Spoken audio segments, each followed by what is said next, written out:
oração encontro calma, na oração encontro paz. Olá, que bom que estamos juntos de novo. Vamos continuar então estudando o Salmo 23. Ontem eu contei aquela ilustração daquele ancião que declamou o Salmo 23, muitos declamaram antes dele, e declamaram magistralmente, eles conheciam o Salmo do Bom Pastor. E quando o ancião declamou, ninguém aplaudiu, todos estavam chorando, e o moderador então disse, é que todos que declamaram bem, declamaram magistralmente, eles conhecem bem o Salmo do Bom Pastor. Mas esse ancião conhece o Bom Pastor do Salmo. Eu estou te convidando para a gente continuar juntos, conhecendo mais e melhor esse bom pastor do Salmo, que é o Senhor Jesus, nosso Senhor e Salvador. Então, o Salmo 23, ele fala sobre, nos dá uma orientação sobre como combater o estresse. E nesta terceira semana, nós estamos estudando, então vamos estudar sobre traumas emocionais e o remédio para esses traumas emocionais. Como Jesus pode curar esses traumas emocionais? Ele cura quando você pede a ele, quando você aceita esse tratamento. Se você der a ele a oportunidade, ele vai curar esses traumas. E nós queremos mencionar aqui 3 traumas emocionais, que são a culpa, a angústia e o ressentimento. Hoje nós vamos pensar sobre a culpa. Hoje vamos pensar sobre a culpa. Então, deixe Deus remover a sua culpa. Deixe Deus remover a sua culpa. Então, nada pode destruir mais rapidamente uma alma do que a culpa. A culpa, ela é pesada, ela é um fardo, ela assola a pessoa, ela deprime, ela coloca para baixo, ela joga no fundo do poço. A culpa arrebenta com a alma. Então, todos nós precisamos nos livrar da culpa. Todos nós. E o salmista, no Salmo 38, verso 4, 5 e 6, ele diz assim, as minhas culpas me afogam. O salmista estava se afogando nas suas culpas. São como um fardo pesado e insuportável. Salmo 38, verso 4, 5 e 6. Verso 5. Minhas feridas cheiram mal e supuram por causa da minha insensatez. Estou encurvado e muitíssimo abatido o dia todo. Saio vagueando e pranteando. O salmista, então, estava afogando-se nas suas culpas. Culpa é um problema por 2 razões. Por 2 razões. Primeiro, todos temos razões de sobra para nos sentirmos culpados. Porque todos nós cometemos erros. Ou você é santo? Porque eu não sou santo. Então, se nós cometemos erros, nós somos culpados pelos erros cometidos. Então, carregamos culpa. Então, esse é o primeiro motivo. Segundo, não é possível fugir da culpa. Você não tem como fugir da culpa. Lembra de Caim? Caim, ele não tinha como fugir da culpa. Ele saiu, ele disse, eu vou ser um vagabundo, vou sair por esse mundo, vagando por esse mundo, e essa culpa pesando sobre mim. Caim estava assim. Então a culpa, ela está na nossa mente. Ela pesa na nossa mente, na nossa alma. Em Provérbios 20, verso 27, nós lemos, o espírito do homem é a lâmpada do Senhor e vasculha cada parte do seu ser.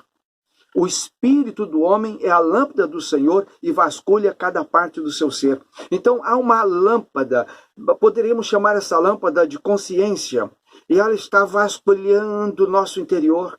E ela está mostrando para nós onde erramos. Ela está mostrando para nós a nossa culpa. E se você está deitado, ela está te mostrando. Se você está andando, ela está te mostrando. E você é capaz até de sonhar com esta culpa e por causa dessa culpa. A culpa. Em Gênesis 4, verso 13, sim, agora Caim. Disse Caim ao Senhor, o meu castigo é maior do que eu posso suportar. A culpa. Ele matou o seu irmão. E agora Deus diz que a voz daquele inocente, o sangue, clama da terra. E aí Caim está culpado. E ele disse, o meu castigo é maior do que eu posso suportar. O apóstolo Paulo, escrevendo aos Romanos, ele diz, miserável homem que sou, quem me poderá livrar do corpo sujeito a esta morte? Aquele peso, aquele fardo, quem me livra disso? Quem pode me livrar disso? Então, como se livrar das culpas? Como se livrar das culpas? Existem algumas opções. A primeira delas é a negação. Negar a culpa. Negar a culpa. Fazer de contas que ela não existe. Você faz de conta que ela não existe. Mas não adianta, ela volta à sua mente. A lâmpada está lá vasculhando, a consciência está vasculhando. Não adianta você negar a culpa. Ela volta à sua mente. E o pior é que ela volta na hora menos esperada. Na hora que você menos deveria lembrar dessa culpa, que você queria estar longe dessa culpa, ela volta à sua mente. E ela faz você sofrer. Em 1 João 1, verso 8, se dissermos que não temos pecado, nós estamos dizendo que Deus é mentiroso. Se dissermos que não temos culpa, essa mácula na alma, então negar a culpa não funciona. Minimizar a culpa. Dizer, não, isso não foi nada, isso não foi nada. Mas por que ainda me lembro se não foi nada? Se não foi nada, por que essa lâmpada, essa consciência, ela traz essa culpa sempre à minha memória? E mantém essa culpa viva, se não foi nada. Então dizer que não foi nada também não resolve, não funciona. Não funciona. Tá? Os chineses, não, terceiro lugar, negociar com ela. Negociar valores. Os tempos mudaram. E aí você diz assim, não, isso não tem problema não, porque hoje, isso antigamente realmente era uma culpa, era um pecado, era um erro, mas agora não mudou, tudo mudou. E os chineses, eles dizem o seguinte, se você comete um pecado 2 vezes, ele não vai mais parecer pecado. Então, se você cometeu 2 vezes ou 3 vezes, pronto, já não é mais pecado. Então, você negociou. Você negociou. Eu gosto sempre de contar algumas ilustrações. Aquele pregador, não um pregador, um advogado. Aí o camarada cometeu um crime, foi lá e contratou advogado para defendê-lo daquele crime. O advogado começou a desenvolver o processo de defesa. E quando chegou o dia do julgamento, ele chamou o cliente e falou assim, olha, eu vou te defender desse crime, mas você lembra, você não cometeu esse crime. Você está lembrado, né? Você não cometeu, você nega, você não cometeu. Aí o cliente falou assim, doutor, mas o senhor está falando de que crime? O doutor, não, isso quer dizer, doutor, não cometi nenhum crime. O advogado tinha falado tantas vezes com ele para ele negar o crime, que ele não tinha cometido aquele crime, que ele negou tantas vezes que ele acreditou que não era crime, que não era crime. Então, negociar com o crime, negociar com a culpa, mas não adianta, cometeu o crime, cometeu, não adianta. Lá na consciência, ela vai dizer que você cometeu. Racionalizar, dizer todo mundo faz. Todo mundo faz, hoje isso é normal. Não é normal, não. Você sabe, a sua consciência está dizendo para você que não é normal. A sua consciência está dizendo para você que nem todo mundo faz, que não é verdade isso que todo mundo faz. A tua consciência está dizendo para você que a sua mãe não fez, que o teu pai não fez, que o teu pastor não fez. A tua consciência está dizendo que a maioria das pessoas não fazem isso e não procedem assim. Então você sabe que não faz. Então não adianta racionalizar. Então, quando você racionaliza, está tentando convencer o seu coração. E a pior coisa que você pode tentar fazer é tentar convencer o seu coração, porque o seu coração sempre vai vencer. O seu coração sempre vai vencer. Não tente convencer o seu coração. A Bíblia diz em Jeremias 17, verso 9, o coração é o mais enganoso que todas as outras coisas, e a sua doença é incurável. Quem é capaz de compreendê-lo? Então não negocie com o seu coração, não tente convencer o seu coração. Seja razoável, seja inteligente, use a sua razão, estude a palavra de Deus e vá pela palavra de Deus. Vá por aquilo que você sabe ser os propósitos de Deus. Então, não siga, não racionalize, não tente explicar, não tente convencer o seu coração. Outra forma é jogar a culpa nos outros. Quantas pessoas tentam vencer a culpa, ou fugir da culpa, se livrar da culpa, jogando a culpa nos outros. Eu me sinto culpado porque fulano fez isso, fulano me levou, fulano me induziu, o diabo, sei lá o quê. Então isso não isenta você da sua responsabilidade. Você pode até dizer, o diabo me tentou e tal, me induziu, mas quem pecou foi você. Quem errou foi você. O culpado é você. O diabo não vai pagar pela sua culpa. O fulano não vai pagar pela sua culpa. A culpa é sua. Então, jogar a culpa no outro. Então, em último lugar, para tentar isentar-se da culpa é autoflagelar-se. Então a pessoa tenta pagar pelas suas próprias culpas. Então o ser humano, e nós às vezes tentamos nos punir. Então tentamos nos punir a nós mesmos. E nessa punição, nessa autopunição, nesse autocastigo, quantas vezes nós até contraímos certas enfermidades que foram provocadas pelos nossos procedimentos. Então nós provocamos algumas enfermidades e aí caímos doentes. Nós sabemos que nós estamos assim. Por quê? Por causa da culpa. Nós estamos tentando nos punir. Aí nos deprimimos. E aí fracassamos no estudo, nos estudos, fracassamos no trabalho, fracassamos nos investimentos, porque estamos tentando nos punir. E até mesmo dizemos, eu mereço isso, eu mereço, né? Eu mereço. Então dizemos assim. Então nós implodimos. Então há uma implosão. Então por quê? Porque achamos que não merecemos estar bem. Nós não merecemos nos livrar da culpa. Nós não merecemos. Então nenhuma dessas alternativas funcionam. Só Deus pode te livrar radicalmente, totalmente, cabalmente da culpa. Só Deus pode fazer isso. Teologicamente, a sua culpa é do tamanho de Deus. Eu gosto de dizer isso. Quando você erra, e você se sente culpado, esse erro que você cometeu, ele é do tamanho de Deus. Por que eu digo isso? Porque se fosse do meu tamanho, eu conseguiria pagar por essa culpa. Se fosse do meu tamanho, eu conseguiria ressarcir, eu conseguiria reparar. Mas a culpa é por um erro que eu cometi contra o coração de Deus. E somente Deus sabe o tamanho dessa culpa. Somente Ele sabe o quanto essa culpa feriu o coração dele. Então, por isso, somente Ele pode me livrar desta culpa.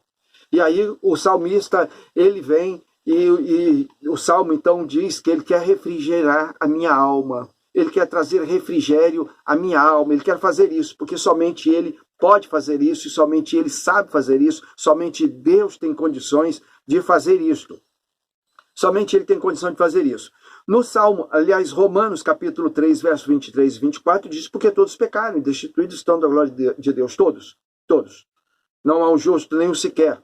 Mas ele diz assim, o verso 23, todos pecaram. No verso 24, sendo justificados gratuitamente pela sua graça. Então todos pecamos. Todos ofendemos o coração de Deus. Mas Ele nos justifica pela sua graça. Então a verdade básica do cristianismo é que Jesus pagou por todos os nossos pecados. Ele pagou por todos os nossos pecados. O perdão, então, não é pelo que você faz, mas é pelo que Ele fez. Então, Ele pagou pelos nossos pecados lá naquela cruz.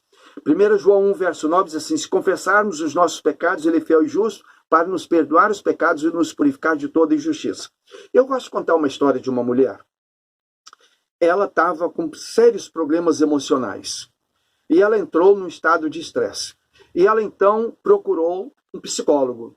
E aquele psicólogo estava tratando aquela mulher. E ele fez um contrato com ela de recebê-la por tantas sessões. Então, tantos encontros. E ela foi, durante todos aqueles encontros, ele não conseguiu evoluir no tratamento daquela mulher. E aí, não conseguindo evoluir, terminou então o número de sessões, ele não quis renovar o contrato com ela, ele disse assim, senhora, eu quero pedir um favor à senhora. A senhora pode falar com uma pessoa que eu vou lhe indicar? E ela disse sim. Ele disse, porque a gente não conseguiu evoluir. Ele disse, é um amigo meu. Eu vou telefonar para ele, vou agendar, e a senhora vai lá falar com ele? Tá bom. Ele deu o nome da pessoa e o endereço, e ela foi na hora marcada. Quando ela chegou lá, era um pastor. E o pastor então abriu o gabinete, recebeu aquela senhora e começou a conversar com ela. Começou a fazer um aconselhamento bíblico com ela. E aquela mulher então confessou o primeiro pecado. Ela confessou o segundo pecado, ela confessou o terceiro pecado. O pastor a orientou a pedir perdão a Deus. E ela pediu perdão a Deus. E ela chorou muito. E quando terminou aquele momento, ela tinha experimentado esse cuidado na alma, esse refrigério na alma. E aquela mulher voltou para casa curada. Há certos problemas na alma que são culpas e que só o Senhor Jesus pode tirar. Ele levou sobre si os pecados de todos nós. E eu quero então tentar resumir aqui o mais rápido possível. Em Colossenses 2, verso 13 e 14, Quando vocês estavam mortos em pecados e na incircuncisão da sua carne, Deus os vivificou com Cristo. Ele nos perdoou todas as transgressões e cancelou a escrita de dívida que consistia em ordenanças e que nos era contrárias. Essa escrita de dívida são as nossas culpas. E ele disse, nos eram contrárias.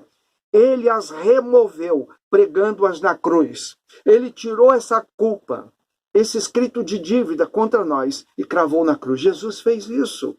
Jesus fez isso. Então, tem gente que confessa, mas não pede perdão. Então você precisa pedir perdão. Confessar os seus pecados e pedir perdão a Deus. Pedir perdão a Deus. Confessar é como aquela mulher que ela varre a casa, junta o lixinho, aí pega aquele lixo e vai lá, e na rua dela tem lá uma lixeira, né, tem lá um container, e ela vai lá e joga lá o lixo. E ela volta para casa. Momentos depois, ela volta lá e ela revira aquele lixo para ver alguma coisa que ela pode trazer de volta para casa. Mas a palavra de Deus nos diz o seguinte, quem esconde os seus pecados não prospera, mas quem os confessa e os abandona encontra misericórdia. Então, se você quer que Deus remova uma culpa da sua alma, confesse, peça perdão e abandone. Deixe para trás. Provérbios 28, verso 13. E aí Jesus diz, vinde a mim, venham a mim, todos vós que estáis cansados e oprimidos, e eu vos aliviarei. Então, confesse a Ele a sua culpa. Se você quer ter essa vida, se você quer ter experimentar esse refrigério na alma, refrigera a minha alma, esse refrigério, se você quer ter isso, e você sente que tem culpa na sua alma, confesse e peça perdão e receba o perdão. O perdão é imediato. Receba o perdão de Deus. Então deixe Deus remover a sua culpa. Amanhã nós veremos, deixe Deus remover suas angústias. Que Deus te abençoe. Que Deus te abençoe. Que Deus continue nos abençoando. E que o Senhor Jesus seja de fato o nosso Senhor e o nosso pastor. Vamos orar. Pai querido, louvado seja o teu nome, engrandecido seja o teu nome. Pai, muito obrigado por esse privilégio de podermos compartilhar a tua doce e linda palavra. Obrigado, Pai, pelo Salmo 23. Eu quero pedir, Pai, uma bênção toda especial por essa pessoa, por essas pessoas, por essas famílias que estão me ouvindo e me acompanhando. Pai, abençoe-os, Pai. De que eles possam sentir a tua bênção, de que eles possam sentir o teu conforto, o teu refrigério na alma, Pai. De que eles se sintam abençoados do Senhor, protegidos do Senhor, salvos, restaurados pelo Senhor. Pai, eu te peço essas coisas, no nome poderoso do Senhor Jesus. Amém e amém. Que Deus te abençoe. Deus te abençoe. Espero você amanhã, para a gente continuar, então, estudando o Salmo do Bom Pastor. Amém? Orar a Deus.